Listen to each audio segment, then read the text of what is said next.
Hello, and welcome to the Journeys with PDA Coffee Chat podcast, where we seek community connection and co regulation while chatting about all things PDA.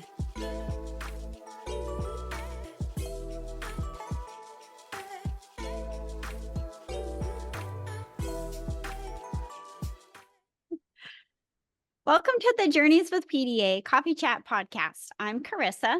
And I'm Heather, and today we have a very special guest with us, Clare Truman, all the way over across the pond, as they say, and she is joining us from England. She is the author of The Teacher's Introduction to Pathological Demand Avoidance, Essential Strategies for the Classroom. Clare, it's so nice to see you and to have you join us on the podcast today. It's lovely to be here. Thank you for inviting me. Absolutely. Clare, can you give us a little bit of background about yourself?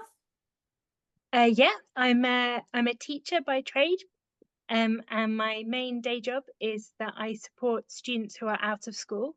All my students have a PDA profile, and their education gets delivered to them in a box and arrives on their doorstep. So I pack up boxes full of learning activities, all kind of linked to their interests.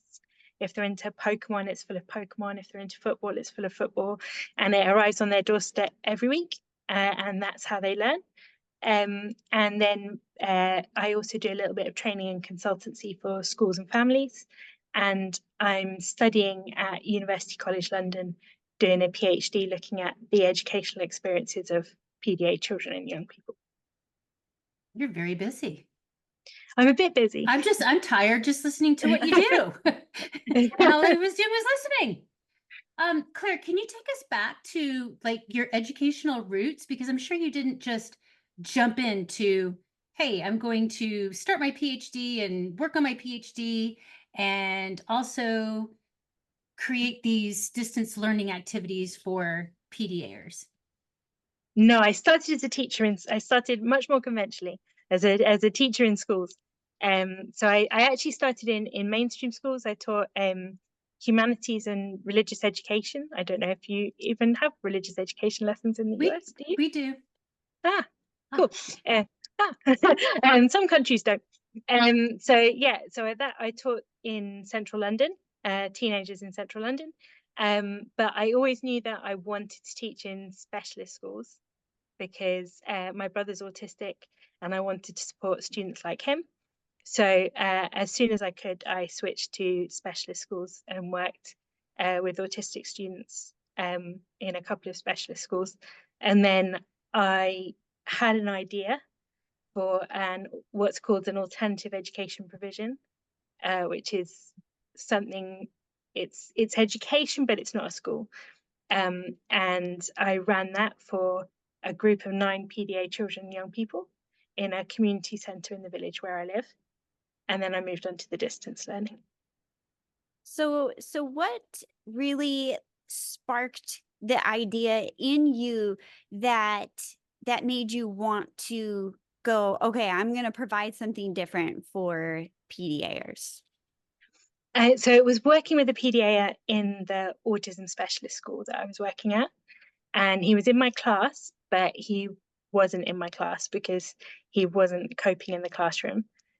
So he was spending a lot of his day in a study room with staff, but not with his peers. And I was kind of bouncing back and forth between the classroom and his room.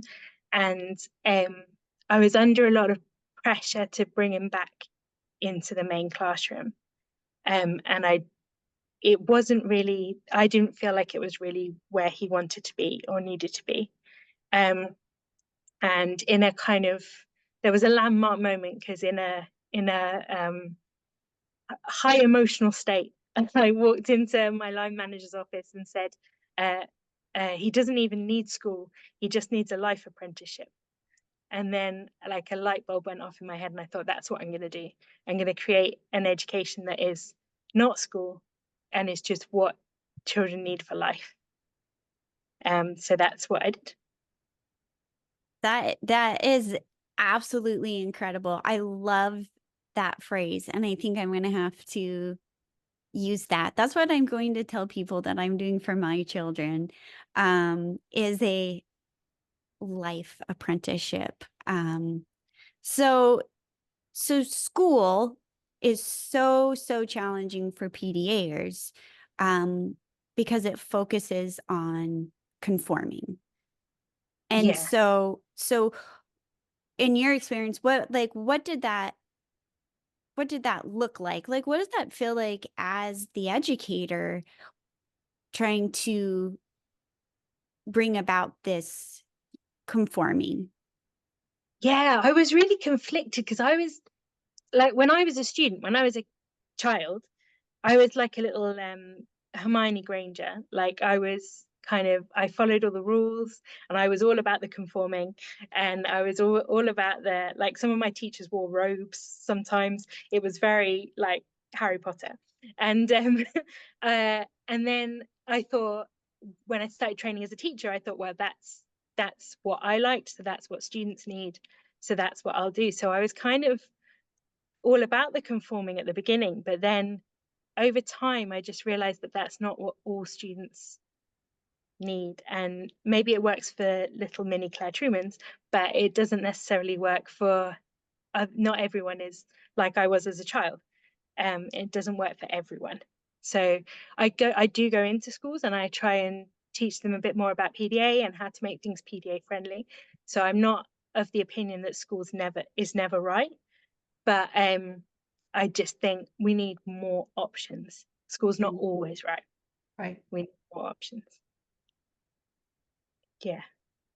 Because even though there's those little Claire Trumans and little Hermione Grangers, there's also those Ron Weasleys that Yeah, just need something a little bit different, a little bit just a different. little bit more support. But I am right with you, Claire. I mean, that's exactly how I mean, to the T. I was that perfect little student that followed the directions and loved school and became a teacher and thought that was exactly how it was going to be for me as well.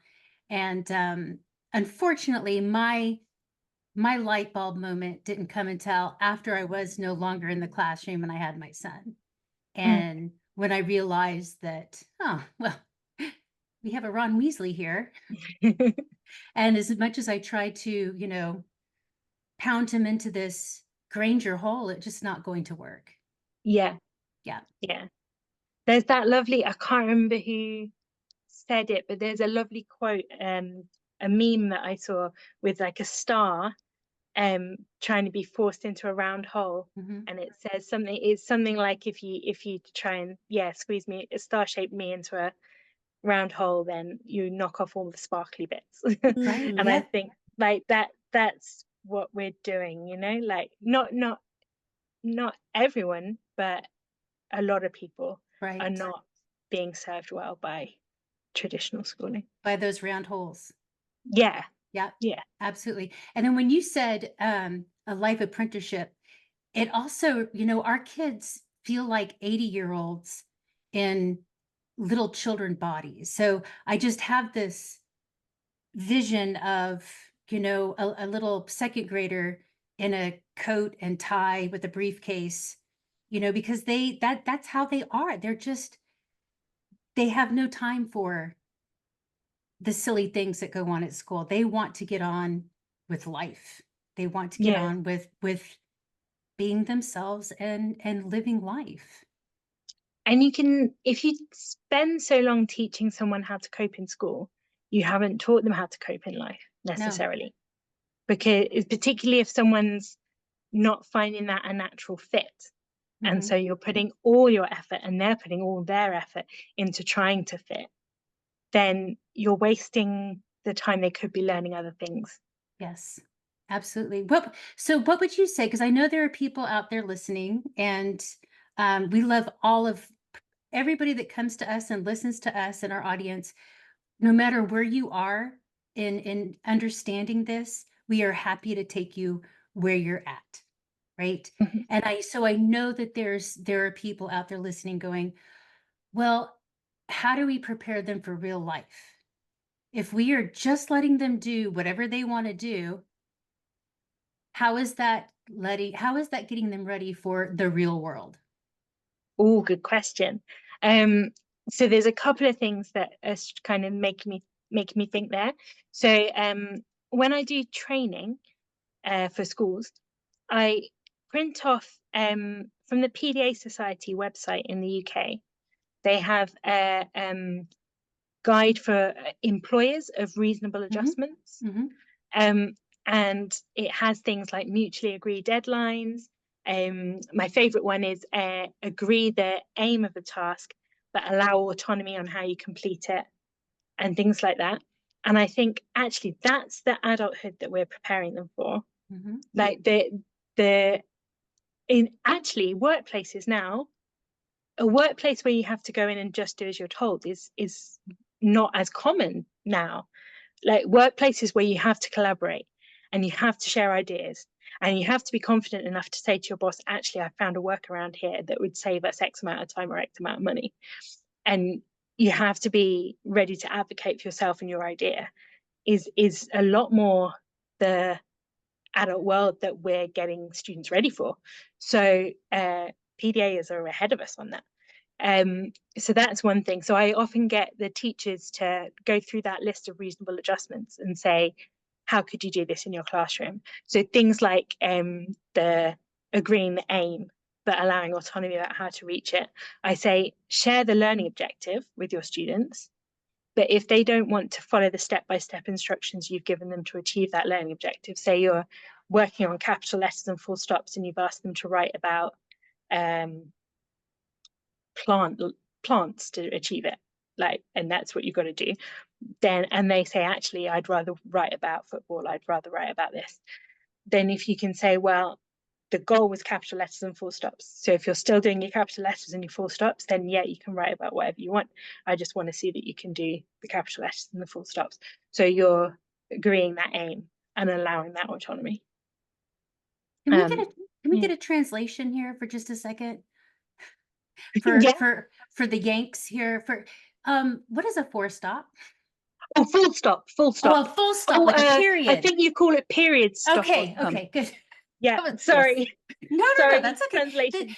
No, it's just so interesting how it's like, oh yeah, it's the English language, right? And it's like, well, I'm just gonna check in with that one. Capital letters and period stops. Periods, full Period. stop. Yeah. Interesting. Okay, I'm gonna have to add that one to my vernacular too. So it's so interesting about incorporating in the students' needs and their interests. And I just love the point about it's what is that aim? What is that end goal? And let's just find a way to get to that end goal and not really get caught up in those middle pieces. I think an autistic brain very much, you know, some of us are like big picture. I'm a big picture person. So I want to see that end goal. What exactly is it that you want for me to see at the end?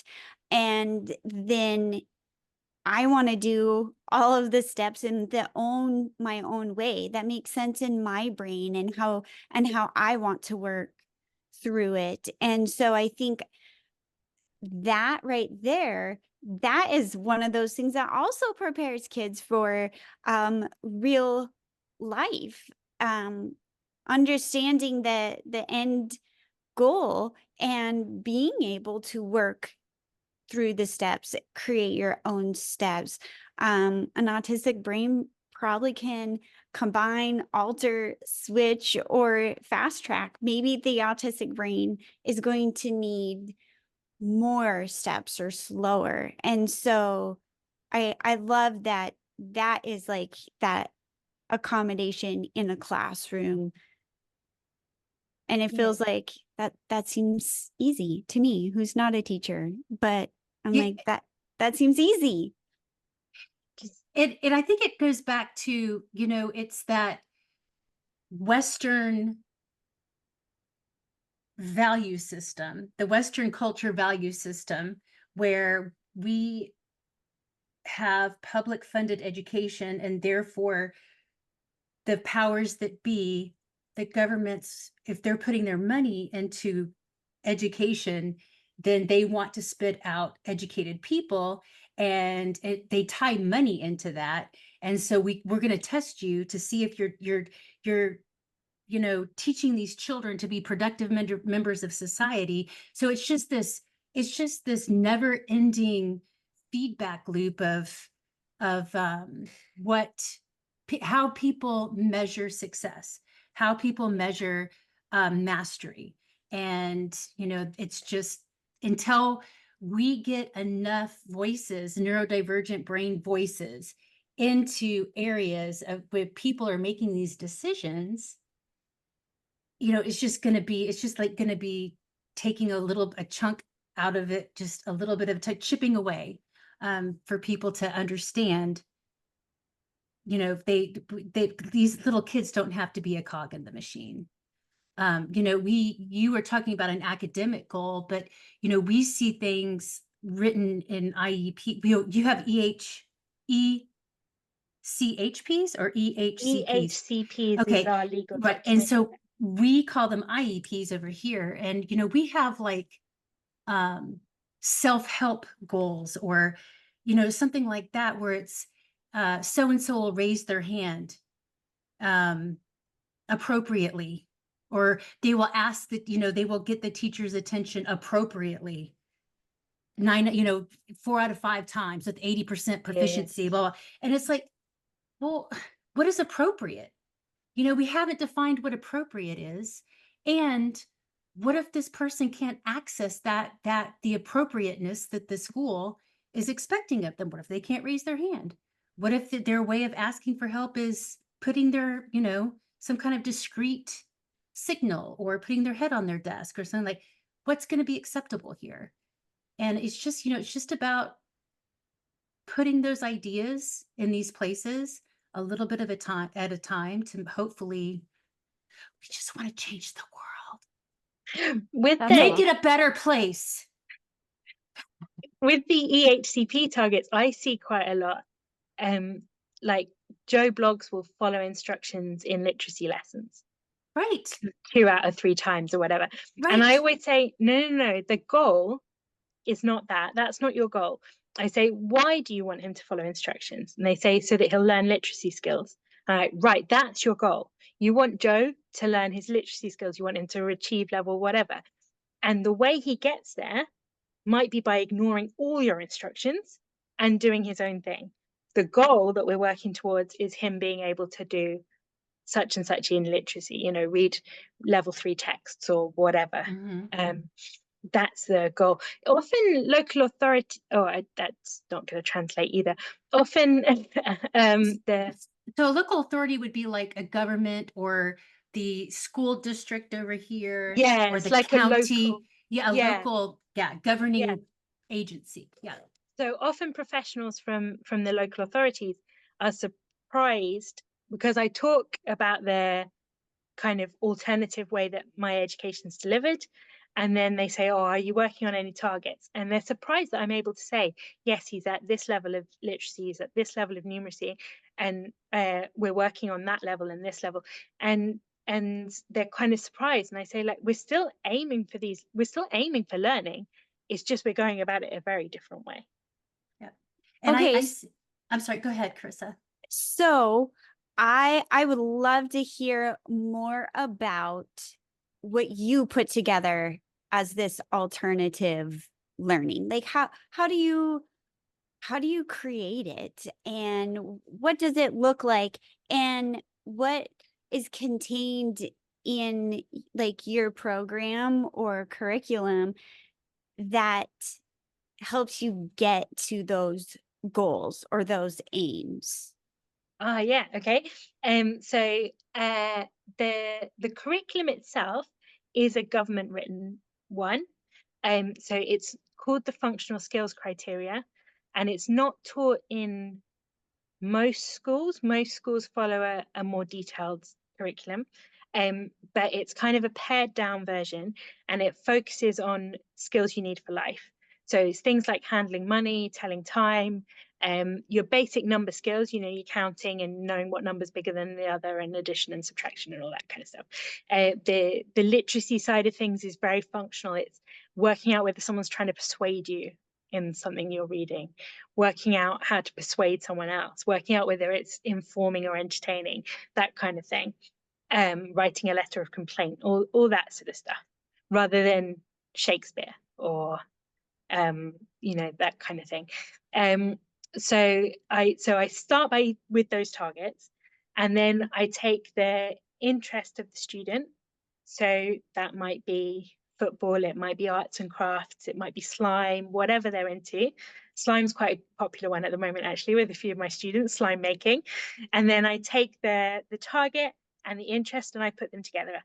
So for slime making, we were working on writing instructions, and I gave them ingredients to test out how to make slime, to work out how much corn flour you're going to need and how much hair shampoo you're going to need. And when you mix it together, that's a top tip if you're making slime, makes great slime.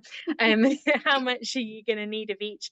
And so they were writing instructions, weighing the ingredients, describing it afterwards, like it feels soft, it feels silky. So we were getting loads of learning in through that. When someone was into collecting Pokemon figures, we did descriptions of the Pokemon figures. He wrote me a persuasive letter asking me to send him another Pokemon figure. So it's all kind of practical stuff, but there's stuff in the box. Like one of my students said, it's like Christmas every week. It's a box full of stuff and ideas sparking from that stuff. Yeah. Claire, you've actually, you said you based it off, did you say functional skills? Yeah, the functional skills criteria. So, you've shared a couple of your activities with me, and I've taken a look at them, and I've actually gone into like our standards here in the US, and there are I could take those activities that you shared and link them to gifted education standards. So it's not like the limit is not okay. I mean, it goes so much further than just what it really does is it takes the restraints off of learning. It's like, here it is. The restraints are gone. You just take this as far as you can go with this. And if you can do X, that is fabulous. If you can see past X and there's a Y and a Z, and that fills your heart and it makes you happy, then you go there too. It's just not, I just wanted to make sure that it was out there in the world, that it's not, in my humble opinion, it goes far beyond. Yeah. It's meant to be not as broad as, I would say not as crowded. Like the English national curriculum has, like, the English literacy part of the English national curriculum has a prescribed list of books you've got to read by a wide range of authors. It's very prescribed. Whereas this says, can they understand what they're reading? Can they read? So you're pulling books that interest them, and it's all interest led. But yeah, I've had my oldest students calculating compound interest on. I've given them little starter funds for their own businesses, and and I said, you can earn the money, you can keep the money, and I'll give you interest if you can work out how much interest I owe you. So there was a kind of a lot of maths going on there. So little entrepreneurs, it's that life apprenticeship with their little briefcase. Right? We would call it second grade. I don't know what you call it over there, but we've got stockbrokers who are 8 years old. Right? But I also love how you're giving your students like that internal motivation to engage with the material. And that is so important with PDA, because if it doesn't seem worth their time, then they're just not going to engage. So that very practical, let's calculate compound interest, and then you get to keep it, that's going to be motivating.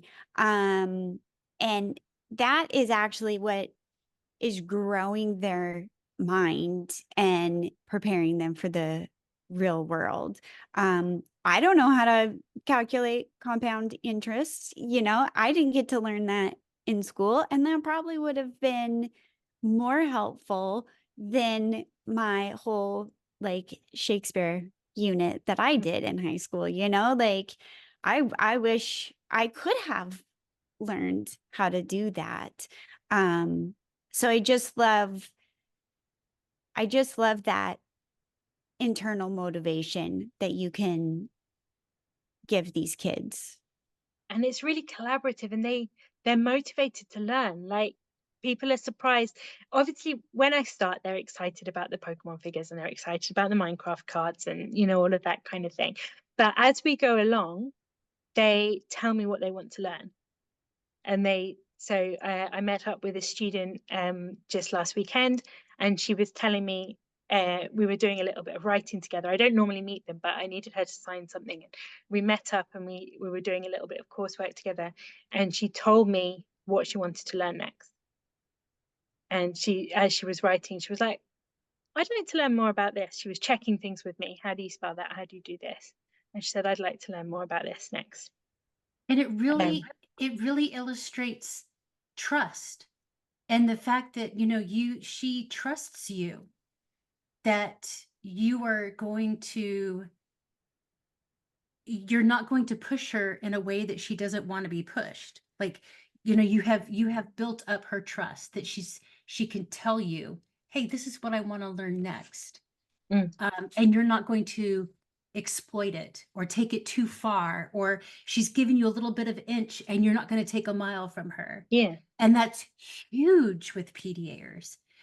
Forming that trusting relationship with people is huge and goes so far. So, a question that we hear all the time when it comes to learning, especially so here in the US, we do homeschool. So you choose to homeschool, Oh, yeah. and then as a homeschool parent, I can choose any curriculum I want. Some states have different regulations, just depending on where you are. But so one of the big questions we get from parents is, how do I know that my child is actually learning anything? How do I know that they're learning what they need to?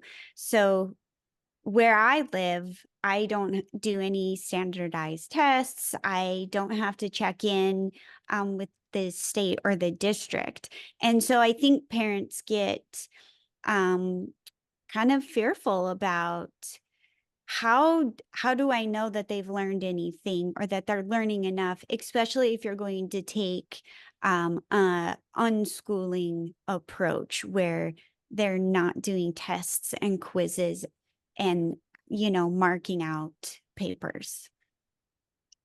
I I have a few students who um uh have more of that approach. Even though I send them activities, they do other things in their week that are more of that approach. And I often say, just write, everything is learning. And if you write it down and think about it afterwards, you know how to take it to the next step.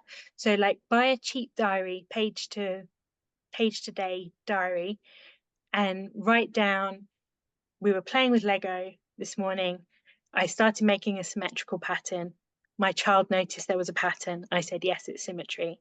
And we talked about symmetry. And then maybe jot something to yourself like, oh, he didn't understand this bit, or she understood this. And that will make you think of something that you could bring in next time. But just jotting things down and thinking really intentionally about them is enough. Like a test, some of my students do tests in the end, but when they ask for it, not when I tell them.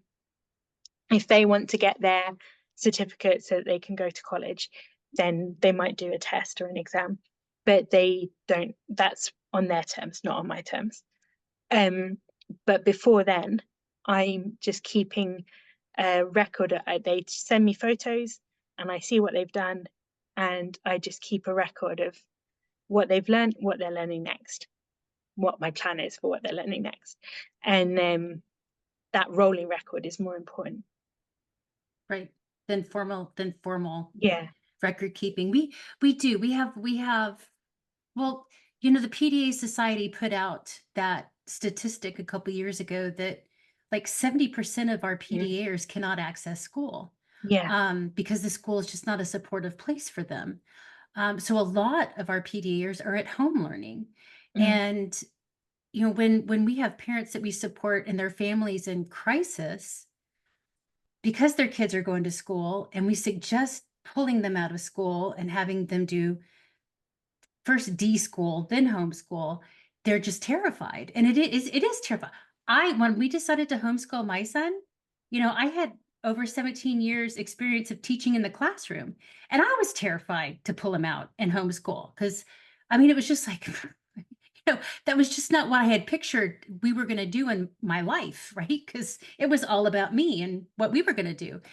Um, and it was scary. And then when you got to the other side and you realize how much freedom there is in it, um, I now I can't ever imagine going back. So if you're out there listening and you're trying to decide and you're scared, that is a completely normal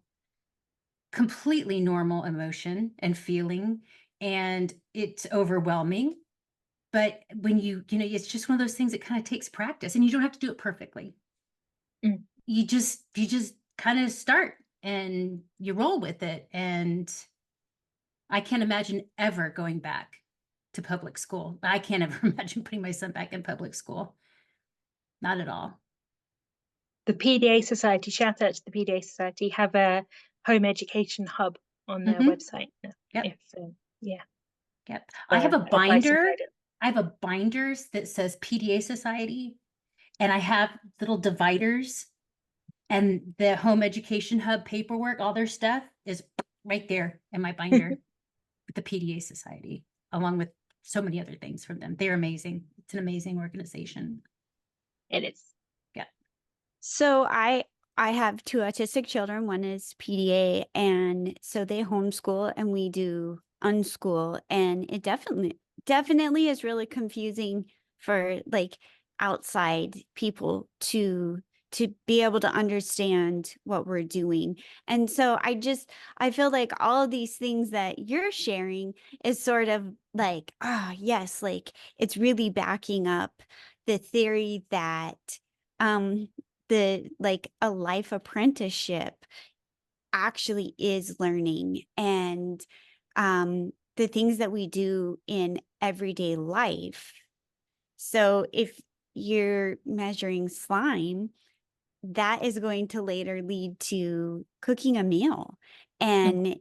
And so that is so vitally important. And so a lot of the times I always tell people, like, well, we really try to focus on life skills and real life and how to live. And so I just think what you're providing is it's so beautiful that you're giving this opportunity.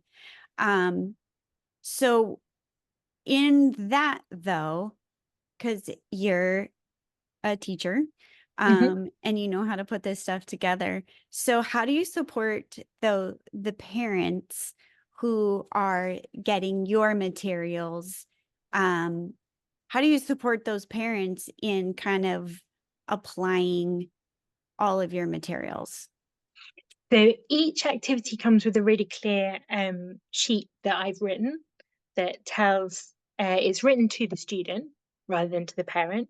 So it says we're going to these things will help you make slime, and you will need some kitchen scales, and tells them how to do it. So some of my students actually follow it with very little involvement from their parents. They just kind of do what it says on the sheet. But those whose families do need to get involved to give them that bit of support are very much learning alongside the child. So they're coming alongside the child and saying, oh, what's Claire told us to do? Oh, I think Claire's given us a tip in the secret envelope there, a little hint. Are we stuck? Do we need the hint? So it's kind of they're learning alongside, they're facilitating, and I'm suggesting things from afar. And they're working together to work out what Claire wants us to do, kind of thing. So the idea is that anyone could pick up the box and run with it. That you don't have to be a qualified teacher. In the background, I'm assessing. So when they send me a photo, I can look at it and think, okay, multiplication was secure until we got above 5 times 5, and then it got a bit rocky. That's what I need to focus on next. That's not the parent's job. They don't have to do that. They just have to organize the Lego in sets of 5 along with their child, and I can do the working out behind the scenes. So, what would be your recommendations for a parent of a PDA who is homeschool unschooling, but I don't have access to these incredible boxes that you create.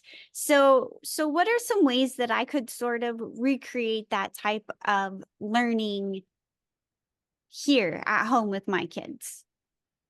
I think you can take the principles, watch this space for whether you have access to boxes, but I think you can take the principles like following their interests, finding the learning in their interest, being really clear about what goals you're going to focus on and what you're going to let go, and where your priorities are, and really kind of hone in on those and link it to their interests. So you're following the child, really. The child is leading, and you're going, oh, while you're here, like while you're here looking at this in the garden, would you like me to tell you about photosynthesis? You're just kind of with them as they go. It's kind of about the principles rather than the activities, I think. I just absolutely love that. And it makes me think about how much I would have loved this approach. And it kind of feels like this is a great way to approach learning for any child. And it's not just a PDA child. It's not just an autistic or neurodivergent. It feels like this would be so enjoyable for any child. Yeah, it's made me reevaluate how I learned as a child. Like I say, I was a very good following the rules student, but I wonder whether there would have been a different way for me to learn as well. Yeah, absolutely. I look back at how school was for me and how I learned. And it wasn't until I was an adult that I found out that I'm dyslexic. And so my entire education was so incredibly difficult and agonizing for me because I didn't have any supports. And, at that time, it was like the schools didn't even know how to do something different. They just went along with their program. And even when a student got kind of stuck somewhere, they just sort of like scooched you on through. And so it wasn't until after I completed high school and like all my required years that I decided I hated learning and that I would not go to college. And so then fast forward to when I had my children and started to just be curious about different things, different topics. And that is when I actually really started my learning. And that's where I got to just do what I wanted and focus on it my way. Obviously I wasn't handwriting out papers. And so then the whole world opened up to me, and I've everything I know, I feel like I learned after I left the education system. And it's been so enjoyable to just go after whatever I'm curious about. And um, that's what I want to give to my kids. And to me, it feels like that is an incredible gift that you are giving to kids around you. I hope so. I hope so. I think that it'll encourage those children to have that autonomy, and then to really be able to be curious, like the little girl who said, you know what I'd like to know next, and allowing her the ability to just chase after that. And to me, that's what learning is. It's that curiosity and then seeking it out. And sometimes you need support around you to find the right resources, but it's just, I just love it so much. Definitely, it's the most fun I've had at work, like this job. So yeah, definitely. That's amazing. So you had mentioned that you are working on your PhD. Do you want to Yeah, chat a little bit about that? it is taking me forever. I've been told in I've been told in no uncertain terms. I've been doing it since 2016, off and on. I keep pausing and saying, actually, I'm too busy at work and I'll come back to it. And so I keep pausing, and they've told me sort of, you can't pause anymore. It has to be done by 20. I think the deadline is March the 30th, 2026. If I don't have it done by then, I leave with nothing. So so we got to get it done by then. But yeah, I did an online survey of parents of PDA children who had a diagnosis or had PDA on their paperwork, PDA children who didn't, and autistic children who didn't have a PDA profile. So there was like 3 groups, and I was making some comparisons. And that study was published, so I can send you the link. It was interesting, actually. What I expected to find was that PDAs would be having the worst time in education out of the 3 groups, and I thought maybe PDAs without PDA in their paperwork would be having the worst time of all, because people might be using the wrong strategies. And there was a bit of that, but upsettingly, what I found was that everyone was having an awful time. Like, and I thought things had got a bit better for autistic children without a PDA profile, and really everyone was having a bit of a rubbish time.